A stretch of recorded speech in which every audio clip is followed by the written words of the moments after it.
Welcome back everyone. In today's video I want to show you one of my best attacking games, which I think also provides valuable insights in how a Grandmaster thinks and how to attack properly in chess.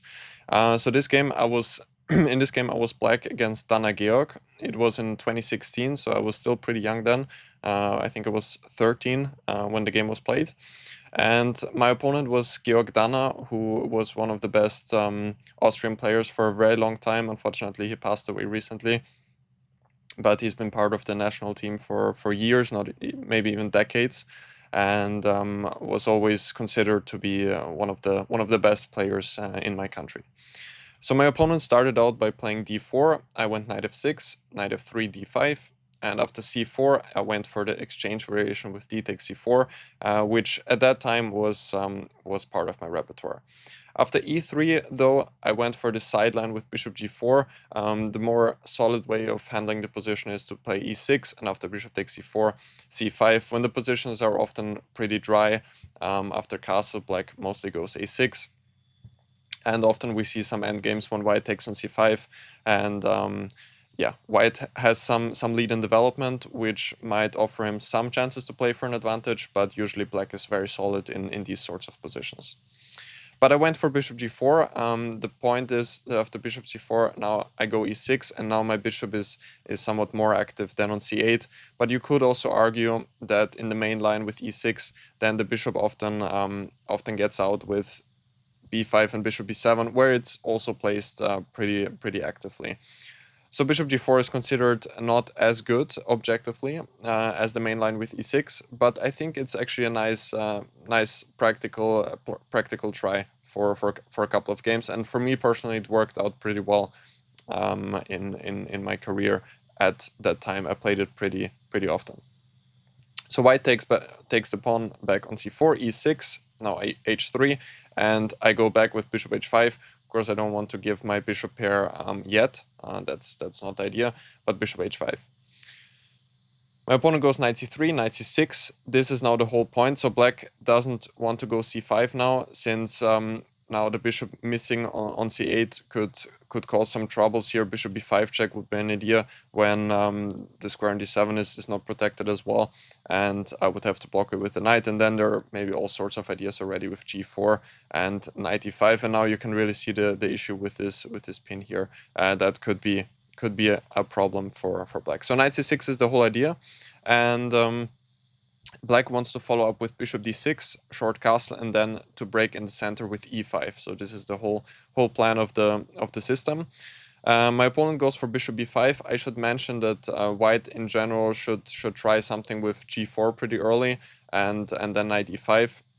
This is considered to be one of the most critical options for white.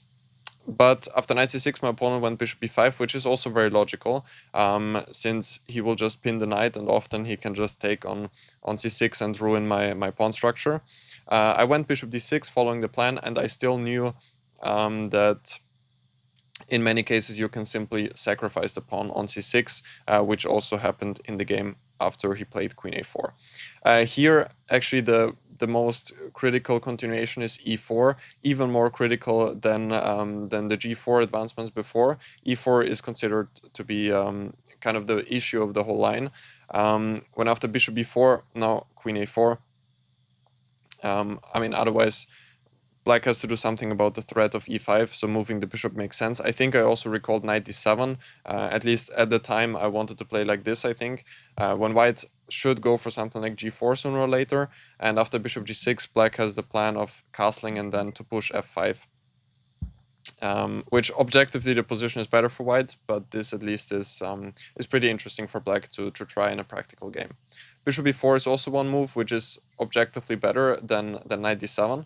And after queen a4, nevertheless, short castle, bishop c6, bishop c3, bc6. Now knight d2, important move, not to allow black to take on f3, and possibly ruining the structure for white. Knight d2, and white has a nice advantage here because black's pawns are just pretty weak in the long run. So I would still go for knight d7 here, probably since it keeps more threats on the board, especially if you know this plan with short castle and f5 breaking in the center, that could pose some practical issues for white. But my opponent went queen a4. Now I took on f3, ruining his pawn structure, and now I went for short castle. And now basically white has to take on c6 to make his whole plan make sense. Otherwise, I could have ideas also to move the knight and then to kick out the bishop with c6 later on. Or I also have the idea to just break out with e5, of course, as is quite similar to the game later on. So he took on c6 once and twice, queen takes c6, and now rook b8. Just putting the rook on the semi-open file, and I'm just playing on long-term compensation here. I am a pawn down, but white's king is pretty weak in the long run, since whenever he castles, he's not very safe there, since his pawn structure is weakened on the king side, and he also cannot really castle to the queen side since the b file is already open. So his king is like a long-term target in this position. He went for knight e4, which is a small inaccuracy. Knight a4 would have been arguably a bit better, then to follow up with bishop d2 in the next move when the pawn on b2 is protected. So knight e4 is what he played. I went for bishop b4 check. Already better would be e5 here, just to break out in the center right away. But bishop b4 check seemed logical to me, since he has to move the king. Since bishop d2, after bishop d2, I could simply take and then take back the pawn on b2 on the next move. So he played king f1, now rook b6. Already hitting the queen, since it's quite annoying, the queen on c6, taking a lot of squares from my pieces, and also the rook on b6 is more active than on b8, since I do sometimes have the option to swing across the 6th rank. He took on f6, queen takes f6, and he played queen e4. If he takes the pawn on c7, I can simply capture on f3, when it only makes things way worse for white, since now the queen is joining in the attack.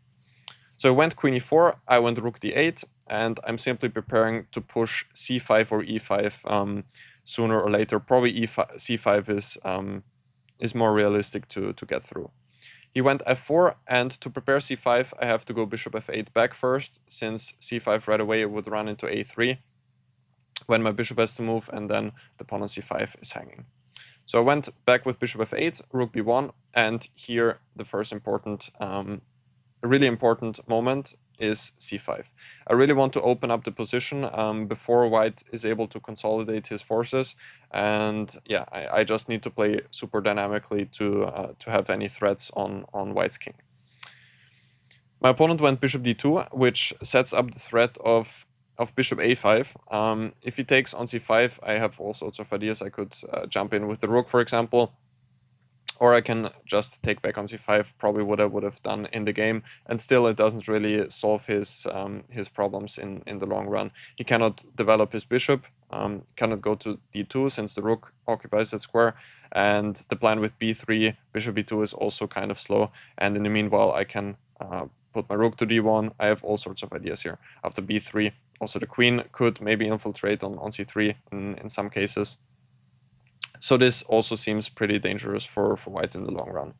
So my opponent goes for bishop d2, and here he has the threat of bishop a5 picking up the exchange, but I decided to just go for it with c takes d4 to sacrifice the exchange, since after bishop a5, d takes e3, bishop b6, a takes b6, he has to take back f takes e3, and now his king is even more weaker. So now I'm a full exchange down. I don't even have a pawn for it, but I simply thought that after rook d2 now, which I played, that his king is just so weak in the long run that I have at least enough compensation for the exchange, which turns out to be true as well.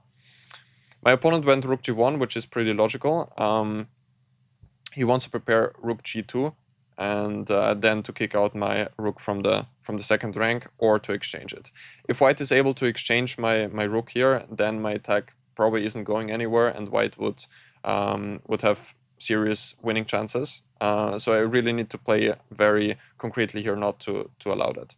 Instead of rook g1, king g1 would have been the right approach, with the idea of rook h2 in the next move. So the same idea, but it just doesn't allow the same plan which I had in the game. After rook g1, I had queen h4. And now his problem is that he cannot go rook g2 because I can simply take on h3. So this is the main difference. If he goes king g1, then after queen h4 he still has rook h2, probably, since after queen g3 he has rook g2. Although now I realize that he does pick up the pawn on e3 here. So maybe after queen h4 he could even go queen f3 first, which is probably more accurate, and only then on the next move to go for rook h2. So after king g1 the position is still around balanced objectively. But he went rook g1, and now I started a very nice combination, which actually you can think here. After queen h4, what was my whole point of the whole combination? He went queen f3, and now is like the beginning of the exercise. There is only one way to win the game here for black, and it's pretty hard to see, but aesthetically very, very pleasing. At least I thought so during the game and after the game as well. So yeah, he has to go queen f3 to protect the mate on f2. And here I went for queen d8, which is already pretty well hidden, since usually if you have an attack you don't want to drop back your pieces, you want to go forward. But here I was able to calculate already basically until the end, since I'm forcing my opponent to go for queen e4. Otherwise queen d3 would just come and there is either checkmate or I'm just picking up the rook on b1. So he has to protect the checkmate on d3.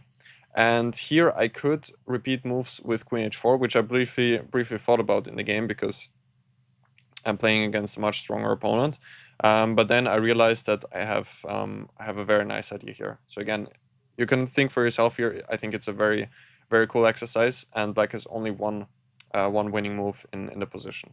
If I do something slow, like, I don't know, g6, then white can again exchange my rook from the second rank with rook g2, and he's definitely not in any danger anymore. So I went for the very concrete move f5 here, which looks extremely counter illogical, if that's even a word, because I'm simply giving up the pawn on e6 with a check, and I have to go to h8. But now his issue is that still queen d3 is in the mix. Queen d3 is already a huge threat, followed by checkmate. So he has to take on f5, has to take the pawn on f5, and now comes the whole point of the combination with f5, which is queen a8, which I think just geometrically is very nice, because I have both these threats, queen f3 and queen a6 check, and he cannot he cannot prevent both at the same time. He can prevent one, for example, with queen b5. He could prevent queen e6, but I still have queen f3 check, and after king e1 there would be queen f2 with checkmate. So my opponent went for queen g4, which at least defends the square on e2. But now I have queen a6 check, and after king e1 simply queen d3, and now I'm able to enter with my queen. So the point of this whole f5 operation was to dislocate the queen from e4, because the queen on e4 is placed very well, and it defends most of the entry squares from black. So with f5 I'm able to to push away the queen from this active square on e4. That was the whole point. And after queen a8 you went queen g4, queen a6 check, king e1, and queen d3, and here I'm it's pretty easily winning. The rook on b1 is hanging, and I also have these ideas with bishop b4 sometimes. Of course, not yet, since there is queen g7 with checkmate, but bishop b4 is also in the mix. My opponent went rook g3, and here I went rook h2, and I went for the very technical win here. I think there are faster wins as well, but after rook g2 I just went for queen takes b1, king f2, queen b2, and I went for the endgame, since I thought this should be fairly easily winning, which it also is. I'm a piece up, he only has a pawn. I just need to be a bit careful not to exchange too many pawns. For example, if these two pawns were gone, then I have the opposite, have the wrong color bishop, and that would be a draw, only with the h pawn and the dark square bishop. But yeah, I didn't let that happen, and after king g8, e4, king f7, activated the king, always very important in the endgame, b5, h4, b4, and yeah, after some time I decided to exchange these pawns as well. It's only important that one pawn stays on the board, and if I have this constellation here, white can never exchange these pawns, since always, even if the king is on b3 and he pushes a3, then I can simply take and my bishop protects the pawn on a3. So g5, he took and brought the king, but at some point I'm simply putting him in Zugzwang, or I'm just picking up the pawn on e5 like this. And here, again, bishop d6, I have the winning constellation. And again, just putting him in Zugzwang for once and once for all. And after king a4 here, he resigned, because sooner or later I will pick up the pawn on a2. Here, king a3, and he has to move the king, and king takes a2, and I'm simply promoting the pawn here. So this is one of my this was one of my favorite games. It was already played 8 years ago, which is crazy to me, how fast the time passes. But yeah, I hope you found this instructional. I think this whole plan with f5, it's something you can rarely see in practical games. If you're attacking, first of all, bringing back the queen, not going forward, and then just to allow your opponent to give a check and to win 2 more pawns. But it's all about keeping the attack going, and I think this is what I managed pretty well in this game. So I hope you enjoyed this sort of video today. If you did, don't forget to leave a like and subscribe to the channel. Leave a comment. Let me know what you think about this sort of content. And until then, thank you for watching, guys, and take care.